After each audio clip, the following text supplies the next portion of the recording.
प्रिय छात्रों, RBM classes में आपका स्वागत है। आज हम इस वीडियो में प्रश्नावली 8.2 का प्रश्न क्रमांक 3 हल करेंगे। देखिए इसमें लिखा है, यदि tan a प्लस बी बराबर √3 और tan a माइनस बी बराबर 1/√3 और a प्लस बी का जो मान है वो 0 से बड़ा है और 90 अंश के या तो बराबर है या तो छोटा है। a प्लस बी का मान जिधर मुंह बड़ा है, जिधर मुंह खुला है वो बड़ा होता है और जिधर मुंह बंद है वो छोटा है। तो 0 से और मुंह बंद है यानी कि ये बड़ा है और 90 की ओर मुंह खुला है यानी कि a प्लस बी 90 से छोटा है। और नीचे वाला बराबर का चिन्ह यानी कि a प्लस बी 90 के बराबर भी है और a का मान कोण b से बड़ा है। तो a और b का मान याद कीजिए, इससे कुछ नहीं मतलब है, इसी को केवल हम इसी की सहायता से हम a और b का मान निकाल लेते हैं। देखिए a प्लस बी का मान √3 दिया है, a प्लस बी का मान √3 दिया है और a माइनस बी का मान 1/√3 दिया है, a माइनस बी का मान 1/√3 दिया है। ठीक, अब देखिए ये त्रिकोणमिति में किसी न किसी का मान है, तो tan किसका मान है, ये यहाँ पर tan लिखा है, सॉरी, ये tan a प्लस बी है और ये tan a माइनस बी है। देखिए इसमें ये tan a प्लस बी है और ये tan a माइनस बी है। अब देखिए ये tan कटेगा तभी हमें a और b का मान मिल पाएगा। तो tan कटेगा कैसे, जब ये किसी न किसी का मान होगा और ये किसी न किसी का मान ही है। tan ये 60 का मान है, तो देखिए यहाँ पर हम लिख सकते हैं tan a प्लस बी बराबर tan 60 अंश, और अब ये tan से tan कैंसिल हो जाएगा, ऐसे कट जाता है ये। तो यहाँ से बचा a प्लस बी बराबर 60 अंश। इसे हम समीकरण नंबर 1 मान लेते हैं। उसी प्रकार से इसको सॉल्व करेंगे, ये भी tan किसी न किसी का मान है, तो ये tan 30 का मान है। तो यहाँ से हम लिखेंगे tan a प्लस बी बराबर tan 30 अंश।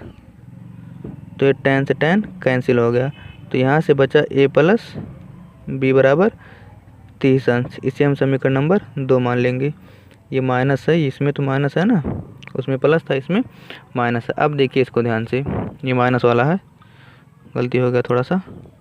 ठीक, अब इसको देखिए, अगर आप लोग तीसरा वाला पार्ट पढ़े हैं तो तीसरे पार्ट में इसी प्रकार का ही पूरा सवाल था। उसमें क्या करते थे कि ऐसा सोचते थे कि जोड़ें की घटाएं कोई एक कट जाए। तो देखिए इसमें b प्लस में है, इसमें b माइनस में है, अगर हम इन दोनों को जोड़ देते हैं तो b से b कट जाएगा, तो बचेगा a और a का मान हम निकाल लेंगे। तो इसमें क्या करेंगे, समीकरण 1 प्लस 2 से, मतलब 1 तथा 2 को जोड़ने पर 1 प्लस 2 से, 1 प्लस 2 से का मतलब है कि समीकरण 1 तथा 2 को जोड़ने पर। तो इसमें बायां पक्ष वाला बाएं पक्ष में जोड़ते हैं, दायां वाला दाएं में। तो इसमें बायां a प्लस बी है और इसमें प्लस a माइनस बी है, जोड़े हैं तो यहाँ बीच में प्लस लगा दिए।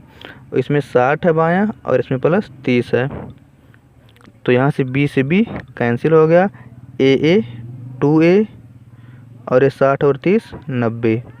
तो यहाँ से हो जाएगा, a निकालना है, ये गुणा में, इधर इसको पक्षांतर कर देंगे, भाग में हो जाएगा, गुणा वाला भाग में हो जाता है, a बराबर 90/2। तो यहाँ से हो गया a बराबर 45 अंश। एक का मान मिल गया। अब इस a का मान चाहे समीकरण 1 में रखो चाहे समीकरण 2 में रखो, b का मान मिल जाएगा। तो हम समीकरण 1 में रख देते हैं, यहाँ लिख देते हैं a का मान समीकरण 1 में रखने पर, समीकरण 1 में रखने पर, तो जहाँ a है वहाँ क्या करेंगे, हम 45 रख देंगे, यहीं a है, यहाँ पर हम रखेंगे 45 प्लस b बराबर 60 अंश। ठीक, तो यहाँ से जो है b निकालना है, तो ये प्लस में उधर जाएगा, माइनस में हो जाएगा, तो ये b बराबर हो जाएगा 60 माइनस 45 अंश। तो 60 में से 45 जाएगा, कितना बचेगा, 15 बचेगा। तो b का मान कितना आ गया, 15 आ गया। ये क्या हो गया, a और b का मान। अब देखिए थोड़ा सा इसमें जो प्रश्न कह रहे थे इससे कुछ नहीं मतलब है। देखिए a प्लस बी का मान कितना, 0 से बड़ा है, तो देखिए a और b जोड़ेंगे तो 45 और 15 60, तो ये 0 से बड़ा है ना। तो ये प्रश्न ये कह रहा था कि 0 से बड़ा है और 90 से छोटा है या तो 90 के बराबर है, तो 90 से छोटा है और बराबर भी हो सकता है। और a का मान b से बड़ा है, देखिए a 45 और b 15 है, तो प्रश्न ये कह रहा था कि a का जो मान है वो b से बड़ा है। तो इस प्रकार से जो है ये सवाल पूरा हो चुका है। अब हम अगली वीडियो में एक सवाल और बचा है, उसका अध्ययन करेंगे, उसके बाद ये प्रश्नावली ख़त्म हो जाएगा।